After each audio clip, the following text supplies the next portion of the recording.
Lewis here from Pickleball Pursuit, and today we're going to talk about the best Adidas paddles to date, the Adipower Pros. Now, I've had a chance to play with these a few times, so this is just a first impression review and not a detailed, in-depth review.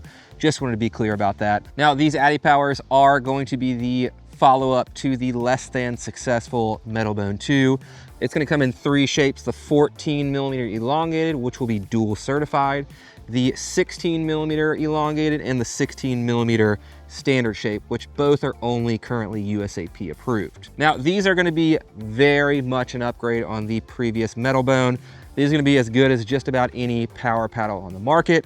Low to mid tier power, similar to paddles like the J2 NF from Honolulu Pickleball Company. Now, these are not going to be quite as powerful as paddles like the Yola Pro 4, but they have a nice feedback that's a little bit softer, a little bit more plush and muted in terms of feel, which is a really nice feel in my personal opinion.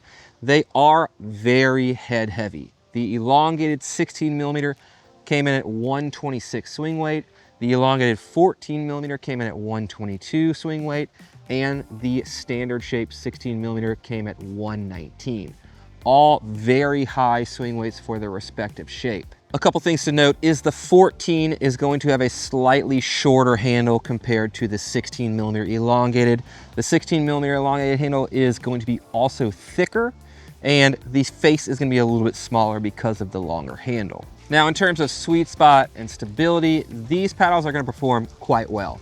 They're not going to be insanely amazing, but they're going to be as good as just about anything out there. Now, in terms of power, pop, and control, these are going to be mid to low tier power paddles, but they are going to have very predictable power curves, making them super easy to dial in your control-oriented shots like drops, dinks, and resets. In terms of spin, I felt like these did a really good job generating spin. They weren't going to be top tier, but they were plenty sufficient to get plenty of shape on the ball. Now, there are a few downsides to these paddles. The number one thing is the notched foam design is untested with a polypropylene honeycomb center. So just be aware of that. It may not be quite as durable as some other paddles on the market. This is not proven. This is just something to look out on since it is novel tech. Another thing that is downside about these paddles is the 16mm handles are quite thick, 4.5 inches in circumference, which is quite thick for today's standard. The 14mm has a slightly shorter handle. It's plenty enough for two-hand backhands, but with that slightly shorter handle, some people may not like it quite as much as the 16mm shape. Now, the last and most glaring weakness with these paddles is their very high swing weights. This is not a maneuverable paddle series. They are not going to be for the faint of heart.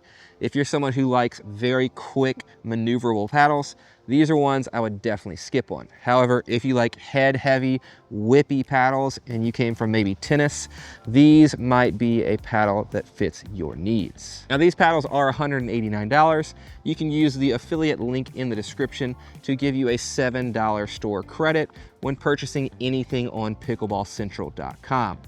These Adidas Adipowers are very much an upgrade on the previous Metalbone. Definitely Adidas' best paddle, and they fit really in there with just about everything on the market. They're not going to be elite tier, but they're definitely good enough for anyone who's looking for a high performing paddle that can sacrifice maneuverability. Hope you enjoyed this review. Until the next one, I'm Lewis with Pickleball Pursuit, partnering with pickleball.com, and I'll see you guys soon.